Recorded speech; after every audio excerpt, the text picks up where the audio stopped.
Yo, welcome to my channel. It's MMA Elite, where we get the sports books beat, and today we got a crazy card, man. Crazy as in a once-in-a-lifetime type of card. You know, we got Merab versus Sean O Malley. Sean O Malley is my favorite fighter, if you guys don't know, so I'm super excited about this one. It's gonna bang. The fight, or the card, is actually pretty good, even though it's not as stacked as it could be for how big this card is supposed to be. It still is a good one. Lots of good fights. The Sean O'Malley fight, of course. The women's fight, another banger. You know, they're going to be going at it after a draw. Ortega versus Lopes. Really excited about that one. Zellhuber versus Ribovics. We got Manuel Torres versus Bahamondes. And then Joshua Van, Chairez, and Raúl is back at it. All those fights, bangers, man. So, yeah, I'm excited about this one. Before I get into it, man, if y'all aren't already in my Discord, bro, what are you doing? 100% free. Link in the description as always. We're always over here talking about the fights, who we got, who we don't got, who we like, who we don't like. And as y'all see right here, man, I gave my picks super early for 307. Lock those bets in because the odds are really low right now, and they're probably going to increase for a lot of the fighters, especially Pierre. Who else? I feel like Buckley might go up a little bit. So yeah, if y'all want those picks, go ahead and join that Discord. But we're not gonna waste any time. We're gonna go ahead and get straight into it. And I don't know if y'all peep, Full of Violence hat, bro. It finally came in after like 2 months. You know, their shipping times are kind of trash, but the products are always good, man. I really mess with this hat, TKO hat. So yeah, if y'all like it too, go ahead to the Full Violence store. But let's get into it, man. First fight of the night, we got Rosas versus Qileng. I believe that's how you pronounce it. I could be wrong. I'm terrible with names. But it's crazy that Rosas is only 19 years old, bro. He came into UFC so young. And it's cool to watch his journey because he's low-key been on a tear. But yeah, man, Qileng really doesn't have the best defense when it comes into his fights. Marcos, he was really getting pieced up, bro. He was losing that fight pretty badly. Rosas isn't going to be striking with this man. Maybe for a little bit, but he's going to be going for those takedowns. Rosas, he's real good on the ground, and that's where he's going to try to take it. Qileng, his takedown defense isn't the greatest, and I could definitely see Rosas capitalizing on that. Rosas' odds minus 850, that's pretty high, but if you do want to lower those odds a little bit, I can see Rosas by submission. You know, he's always getting those submissions. It is, you know, a little bit risky, but Rosas, I feel like, is pretty guaranteed. So if you do want to put him in the parlay, I feel like you can't go too wrong with that. Next, we got Chairez versus Van. This one, I wasn't sure who to pick, bro, but I've landed my opinion, my pick. But before I go ahead, I'm going to go ahead and tell you why. But first, I'm surprised Van is coming back this early, bro. He was knocked out not even 2 months ago. Chairez, I'm just going to say, Edgar's striking isn't too bad. He dropped, Tyra twice in his fight, and Tyra's a future champ. So his striking is definitely underrated, and his submission game is even better than his striking. He likes that. I don't know what choke that is, but he likes to do that a lot, and it works for him. Guillotine. Van, he definitely has the advantage on the feet. His volume is crazy high, and I feel like the fight will stay on the feet because Edgar doesn't really shoot for takedowns. Like, if you watch these past 3 fights, he really doesn't shoot takedowns. And also, you know, I do feel like the fight will stay on the feet, so that's why I am going with Van. I think he'll get a decision win, so yeah, that is my pick for that one. Next, moving on, we got Torres versus Bahamondes, right? This is a banger, man. Torres, absolute tear recently. He's on like a 4-5 winning knockout streak, if we take a look. He has fought. His most recent fight was a pretty hard fight, and he actually ended up taking him out pretty easily. Chris Duncan, that guy is not an easy fight, and he made it look easy. You could just see how strong Torres is in his fights. He was manhandling Chris Duncan. Torres is a scrappy fighter. He's not afraid to take a hit. That's the only downside in my opinion. He does get hit a lot, but he's got a 100% finish rate in the UFC, so he is definitely a problem. Bahamondes, on the other hand, also another great prospect. He's got that great kickboxing background, karate/kickboxing background. He started martial arts at 4 years old, which is crazy. So he's been doing his whole life. Bahamondes, this is another fight that I was going back and forth with. It's a tough one to call just because they're both great prospects. But Bahamondes, if you watch this fight versus Qileng, I feel like this fight will be very similar to how the Torres fight is gonna go. Torres, he has that pretty good, decent grappling. Where Qileng did have that advantage, and that's what won him the fight. He was able to take down Bahamondes multiple times. And I feel like Bahamondes in that fight was not as aggressive as he should have been. Usually he's always spamming that, front kick, and that helps him out a lot. But in this fight, he really didn't. Right? And I'm just going to have to say that my pick is Bahamondes just because I feel like Torres does get hit a lot, right? And I can see Bahamondes' volume being a problem for him, and I can see Bahamondes maybe even catching Torres, just because Torres, he does have a chin though. That's my main concern as well. He does get hit a lot, but he eats it like no problem. And Torres is gonna keep coming forward, and I can see.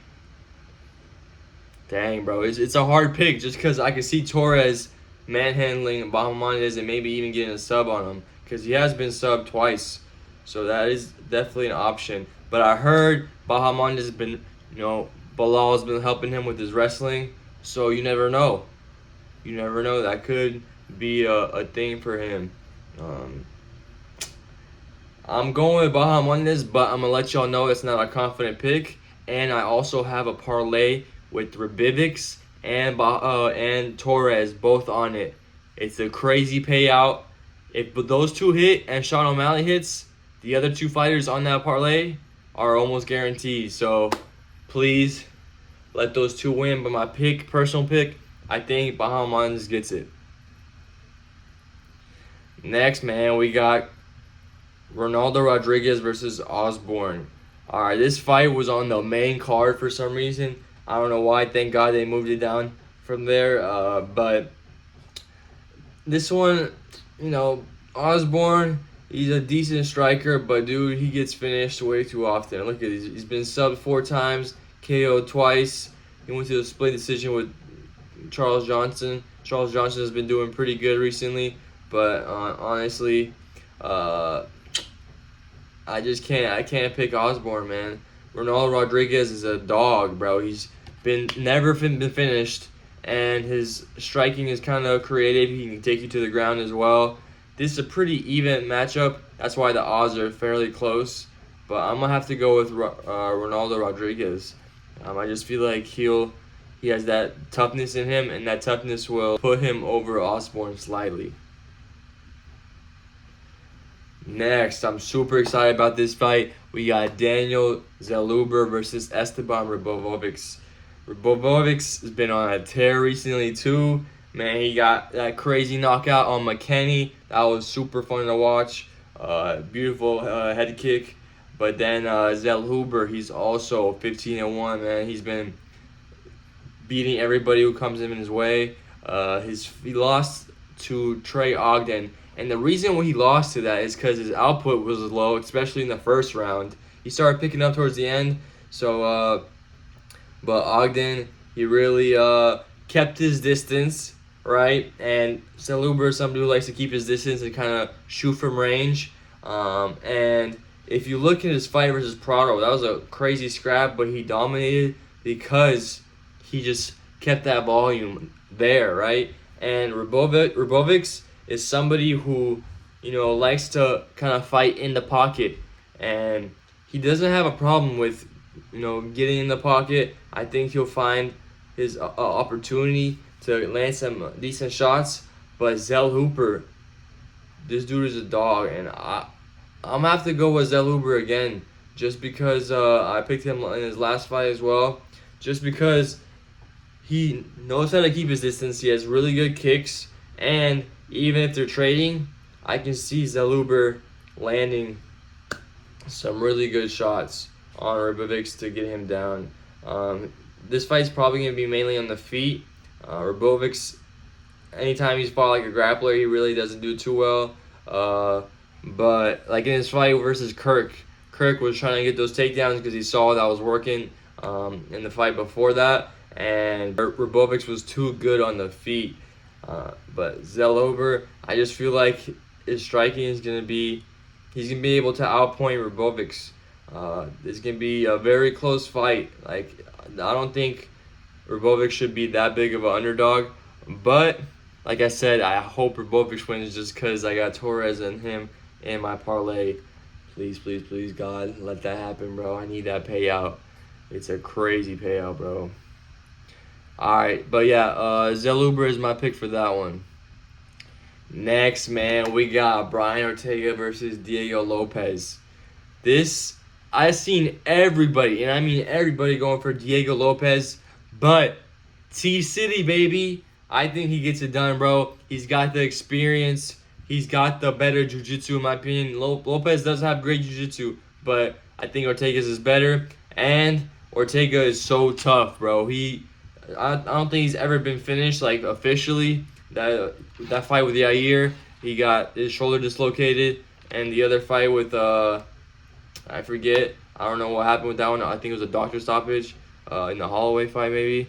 But dude, Ortega got this, man. I think he really does. There's not a lot of people going with me, but it's fine. I'll take Ortega on my own, man. Ortega gets this done. I really do think he'll be able to control Lopes on the ground.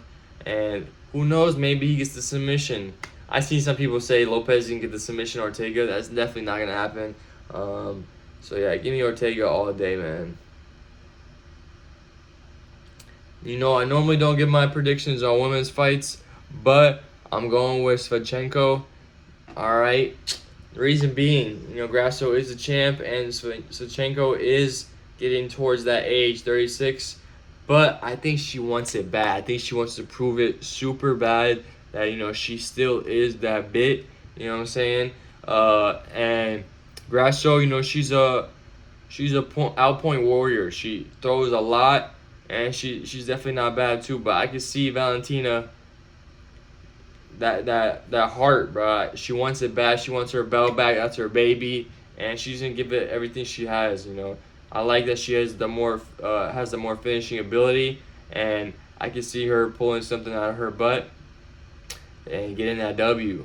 So that is gonna be my pick. Not a confident one. That's why the odds are so close. No one knows what's gonna happen, but give me Valentina. And for the main event of the evening, we got O'Malley versus Merab, bro. Come on now.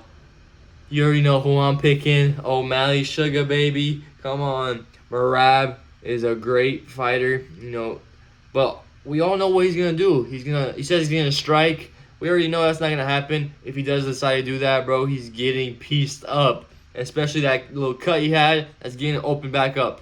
I feel like it's almost guaranteed. O'Malley might even target that little eye cut, but come on now, Merab, he can't hang with O'Malley on the feet, so he's gonna grapple. We all know that. He's gonna. There's a stat I saw on X that in his last 12 fights, he has 210 takedown attempts. 210, like that's crazy, bro. But Merab, I feel like O'Malley's been training for this for too long. He's, you know, trained for Aljo with the wrestling, with the injured rib, and he was able to stuff 2 of Aljo's takedowns. But I gotta admit, they were kind of sloppy. They were kind of predictable, so that's nothing too crazy. But we haven't seen O'Malley's jiu-jitsu. We haven't seen his takedown defense like 100%. So I feel like it's actually a lot higher than people think it is, and I think he's gonna show it in this fight. I can't wait for this fight. It's either going to be O'Malley KO or O'Malley decision, man. But yeah, man, I really do think O'Malley does take this. I really hope he does. I hope he makes us proud, and I think he gets this dub, man. He started as an underdog, a plus 135 underdog. Now he's a minus 140 favorite. So yeah, the books are money. I expected that. I expected towards the fight that people were gonna jump on O'Malley a little early or later on, but yeah, man, O'Malley's my pick for that. But that does conclude all the picks for this card. I hope you guys did enjoy. Leave a like, go ahead, comment, subscribe if you haven't already. And like I said earlier in the video, man, if y'all want early picks, a great Discord to talk about MMA, go ahead and join mine, bro. MMA late picks. Let's go, man. That's going to be it for this video. I'll catch y'all on the next one. Peace.